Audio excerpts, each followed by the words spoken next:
Selamat datang di video saya. Kali ini kita akan membahas ChatGPT. Jadi kita masih akan ngobrol seputar ChatGPT dan apa yang bisa dilakukan oleh ChatGPT untuk mendukung research atau penelitian kita, gitu ya. Dan hari ini saya mau membahas sedikit tentang research gap. Jadi kalau kita ngomongin ChatGPT dan kemampuan ChatGPT secara umum, memang informasi yang dihasilkan tidak sangat spesifik, tetapi cukup relevan, gitu. Jadi kalau teman-teman mengatakan bahwa ini bisa membantu riset saya beneran full sampai selesai, gitu enggak, Mas Risang gitu. Yes and no gitu. Yes dalam arti ChatGPT, terutama untuk yang akan kita lihat di video kali ini untuk research gap, itu bisa sangat membantu untuk mengumpulkan informasi-informasi awal ketika kita mau melakukan research kita atau menuliskan research kita misalkan, dan bisa sangat membantu kita untuk meringkas informasi gitu ya. Dibandingkan dengan Google Search yang kalau kita pindah ke Google gitu misalkan, kan kita masih harus menyaring informasi sendiri itu dari tautan-tautan yang ada di Google Search gitu ya. Tapi kalau di ChatGPT modelnya kan karena dialog gitu ya, kayak chat, jadi lebih mudah untuk dipahami. Meskipun demikian, informasi itu tetap kita harus cross checking dengan references yang relevan juga untuk informasi yang disampaikan oleh ChatGPT. Jadi dikembalikan lagi gitu ya, kebijakannya dikembalikan lagi kepada masing-masing orang yang menggunakan ChatGPT. Untuk para researchers harus lebih ekstra cautious juga ya ketika menggunakan fitur-fitur di ChatGPT ini gitu. Jadi, tapi more or less kita akan melihat satu hal yang bisa dilakukan oleh ChatGPT. Sudah saya coba, cukup berhasil, apalagi jika memang digunakan untuk teman-teman yang S1 ya, cukup bisa untuk memberikan informasi tentang topik-topik penelitian apa yang bisa mereka bikin gitu menjadi skripsi gitu ya. Yuk kita mulai. Bagi teman-teman yang belum familiar dengan ChatGPT, seperti biasa daftar dulu, sign up dulu di openai.com, kemudian setelah sign up ikuti step-stepnya, baru bisa menggunakan ChatGPT yang bisa diakses di chat.openai.com gitu ya. Tapi kalau ragu-ragu, nonton video-video saya sebelumnya ya. Oke, kita mulai. Jadi kita akan menggunakan ChatGPT untuk video kali ini untuk mencari research gap di penelitian kita. Kita mulai. Saya menemukan gaya ini nih. Jadi kalau saya bertanya di ChatGPT ya, kalau saya menggunakan model pertanyaan untuk ChatGPT, responsnya lebih bagus dan responsnya lebih tertata gitu dibandingkan dengan perintah. Jadi kalau di sini kan ada contohnya tuh explain, got any ideas, how do I gitu. Yang sejauh saya alami selama beberapa hari ini dari awal munculnya ChatGPT ini, kalau saya membandingkan antara model bertanya dan statement, yang bertanya itu ternyata responsnya lebih tertata dan lebih detail gitu. Teman-teman silakan rasakan sendiri coba ya. Siapa tahu berbeda pengalamannya. Oke, kita mulai. Misalkan saya mau mencari research gap dengan topik task-based language teaching and in technology integration gitu ya. Kita lihat. Could you provide on abstract some possible research gaps for an academic paper misalkan entitled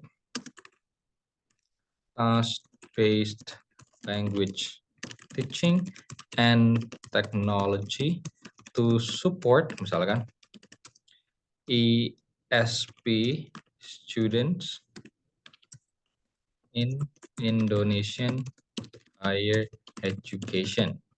Kita mulai dengan pertanyaan itu, prompt-nya kita mulai dengan pertanyaan itu, dan kemudian kita lihat informasi yang dihasilkan oleh ChatGPT.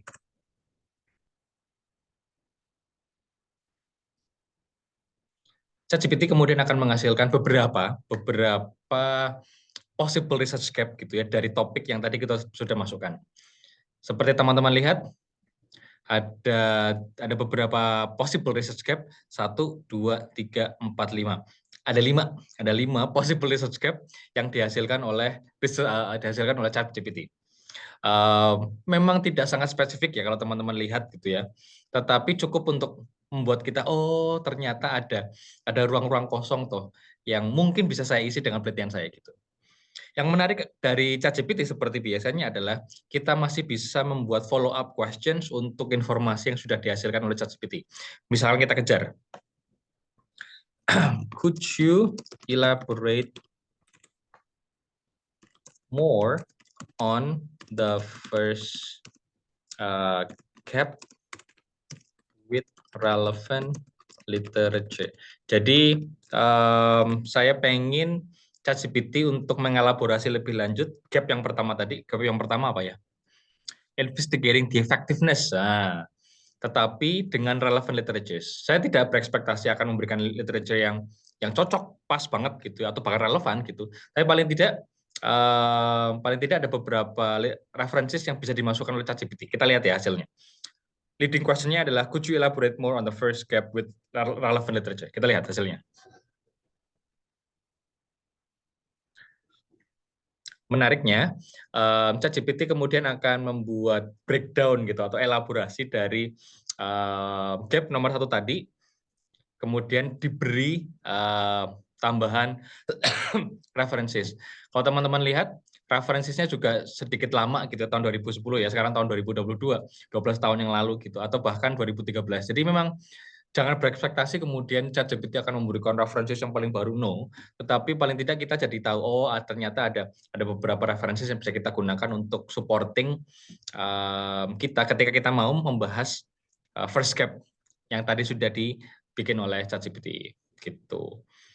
Masih bisa ngeliat dong elaborasi chat kedua gampang, elaborasi gap kedua gampang. Tanya aja, could you elaborate more on the second gap, nah gitu, with relevant literature.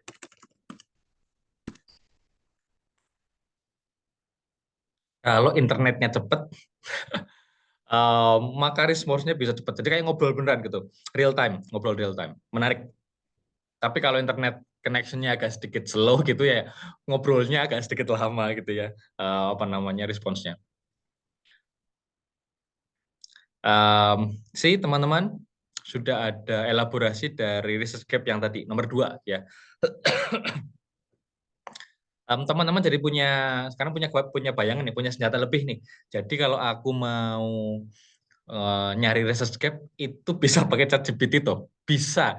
Tetapi hasilnya mungkin agak generik satu, dan kedua masih tetap harus di cross check dengan references yang lebih up to date gitu. Tapi paling tidak dengan informasi-informasi yang disediakan oleh ChatGPT seperti ini, kita jadi punya informasi awal gitu. Jadi kita kayak punya background knowledge gitu sebelum melangkah lebih jauh tentang topik yang akan kita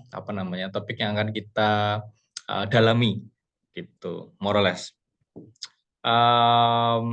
Teman-teman silakan coba. Yang penting sebenarnya adalah research gap. ChatGPT ini punya kemampuan untuk mengingat pertanyaan kita yang sudah diajukan. Jadi kita bisa membuat follow up questions sebanyak yang kita mau. Saran saya, kalau teman-teman masih ngobrolin topik yang sama dan ingin mencari informasi lebih jauh tentang topik yang sama, jangan di reset thread ya. Tetap ke bawah saja sampai teman-teman sudah cukup puas dengan informasi yang ingin dicari tentang topik tersebut. Kalau sudah, tinggal di reset thread dan kemudian berpindah atau berganti dengan topik yang lain. Sayang soalnya.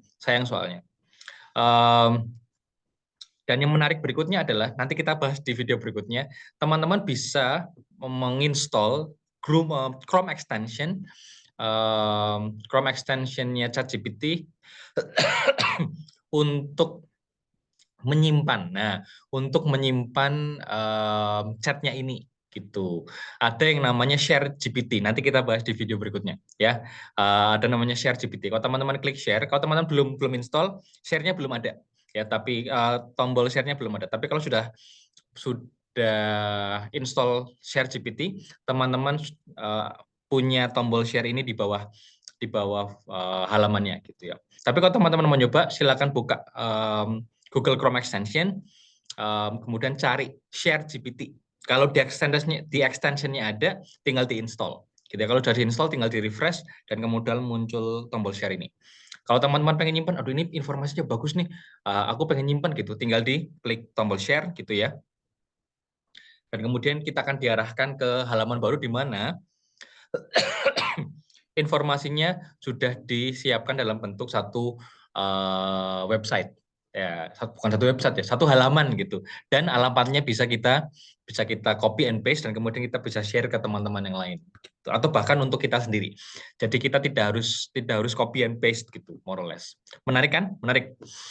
Silakan teman-teman install sendiri ya. Kalau belum jelas mungkin habis ini kita bikin video tentang ShareGPT. Oke teman-teman, that's it. Silakan dieksplor. ResearchGap, mencari ResearchGap dengan ChatGPT. Bisa. Nah, gitu. Oke, sampai jumpa di video berikutnya, and bye.